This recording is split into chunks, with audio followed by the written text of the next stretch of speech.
c'est sans doute la prestation la plus horrible que j'ai vue du côté de la Juve, juste après celle de Barcelone. Comment tu peux souffrir face à une équipe qui joue en infériorité numérique toute la deuxième mi-temps? Toute la deuxième mi-temps, Sassuolo a joué à 10 et a marqué un but face à la Juve. Et elle défendait super bien et elle attaquait super bien alors que la Juventus ne faisait rien du tout.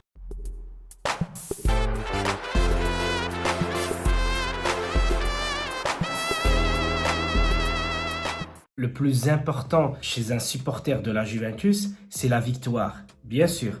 Sauf que lorsque tu joues un adversaire qui joue bien au ballon, et en plus de ça, c'est Sassuolo, tu vois, tu joues pas le Milan, tu joues pas l'Inter, tu joues pas le Barça, tu joues pas Dortmund. Un ouf de soulagement, les amis. Mais pas parce que la Juventus a gagné.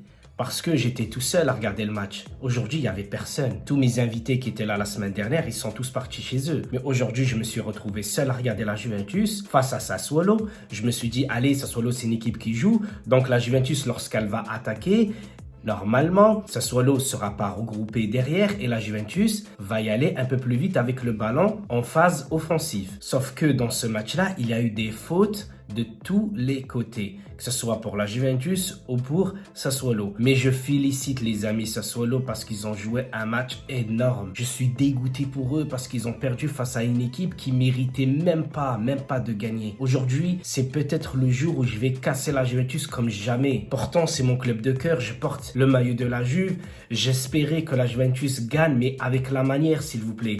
Quand tu as des joueurs extraordinaires dans tes rangs, tu ne peux pas te permettre de te laisser marquer un but par une équipe qui joue à 10. Et en plus, elle a joué toute la deuxième mi-temps à 10. Comment tu peux te laisser endormir? Et en plus, Sassuolo, dès qu'elle récupérait le ballon avec son gardien, elle jouait super bien du gardien jusqu'à l'attaquant. Des fois, du gardien jusqu'à l'attaquant, ils font 3-4 passes max. Alors que la Juventus, je ne comprends pas. Croyez-moi les amis, tout à l'heure pendant le match, j'étais en train de comparer les joueurs. Je me suis dit, tiens, il y a Locatelli qui est bon chez eux. À côté, tu vas mettre Arthur, on l'a acheté combien? 70 millions. Donc le Locatelli, ce qu'il arrive à faire dans ce match-là à 10, mais je l'aurais vendu 100 millions.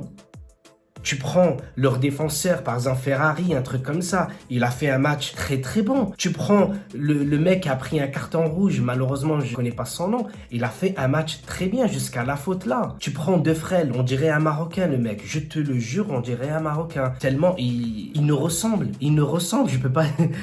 Faut pas prendre les choses mal les frères. Mais il nous ressemble. Ce mec là, je te le jure, quand tu voyais qu'il avait le ballon, comment il a réussi avec un contrôle orienté, il a endormi 2 joueurs. Demiral derrière lui et Bonucci, j'en parle même pas parce que je vais en revenir sur notre défense. Mais là, pour l'instant, je préfère dire qu'on a été catastrophique parce que je suis désolé. Comment tu peux supporter une équipe avec des joueurs extraordinaires?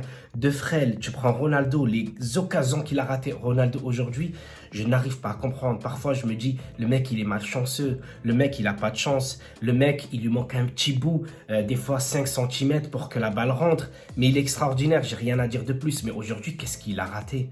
Alors que Defrel, 1 ou 2 occasions, il te la met. Imagine-toi, tu inverses les 2 joueurs, mon ami. Je te laisse 3 secondes pour réfléchir.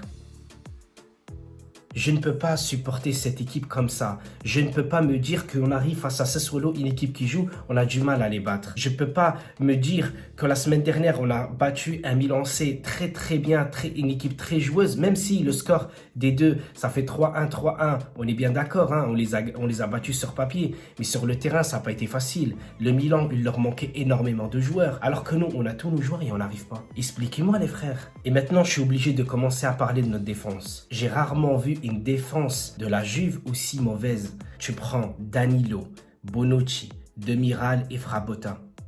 C'est quoi ces joueurs, s'il vous plaît? Demiral, j'en parle pas parce qu'il est jeune encore. Danilo, il est en fin de cycle, mais le mec, on peut pas lui reprocher grand-chose parce qu'on l'a eu gratuitement au final. Mais comment tu peux dire que Bonucci, Frabotta joue à la Juve? Moi, j'ai toujours connu une Juve avec une défense pas 100% italienne, mais avec 1 ou 2 joueurs italiens. Aujourd'hui, bien sûr, on a eu 2 joueurs italiens en défense, mais généralement, c'est une défense très très solide. Bonucci, il prend un jaune et j'avais peur. Wow, au moment où il a pris le jaune, j'ai flippé. Parce que je me suis dit, le mec là, s'il a pris un jaune, c'était quoi? C'était 15 ou 20 minutes de jeu. Je me suis dit, mais le mec là, il va être mort.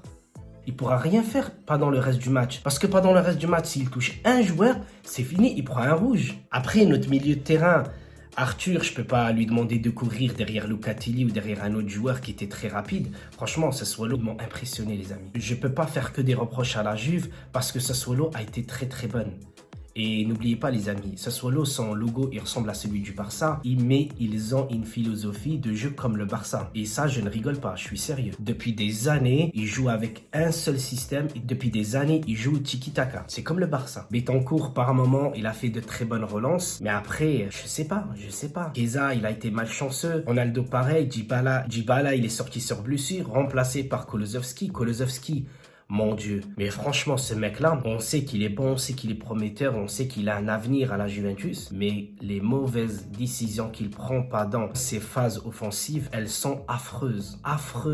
Chaque fois qu'il a la possibilité de la donner à un joueur, soit il lève la tête à gauche alors que le mec il est à droite, soit le mec il baisse la tête, soit le mec il essaye de frapper alors qu'il n'y a même pas à frapper, soit il essaye de dribbler alors qu'il n'y a même pas besoin de dribbler. Horrible ce match.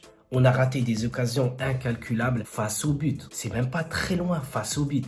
Et le premier but qu'on a marqué avec Danilo, c'était en dehors de la surface. Repensez-y. C'est même pas dans la surface. Ensuite, vers la fin, là où Aaron Ramsey, il marque dans la surface, c'est parce qu'ils étaient morts.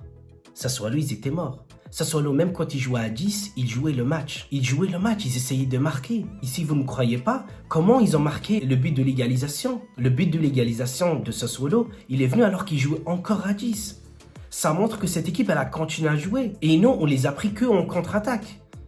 Le dernier but de Ronaldo, il m'a fait plaisir parce que le mec, il a 15 buts. Mais le reste du temps, les amis, je suis désolé. On est catastrophique. Voilà, j'espère que j'ai tout dit les amis ou presque. Et je vous ai pas trop déçu car j'ai parlé en négatif de la Juve. La victoire est là, bien sûr, mais le jeu n'y est pas. Le jeu n'y est pas, je suis désolé. En tout cas, les amis, je vous embrasse. Je vous dis demain, PES, on va paquer du Barça, de Arsenal, peut-être de la Roma et de la Lazio. N'oubliez pas, le live est à 19h30 sur la même chaîne. Je vous embrasse. Fino à la fine, les gars.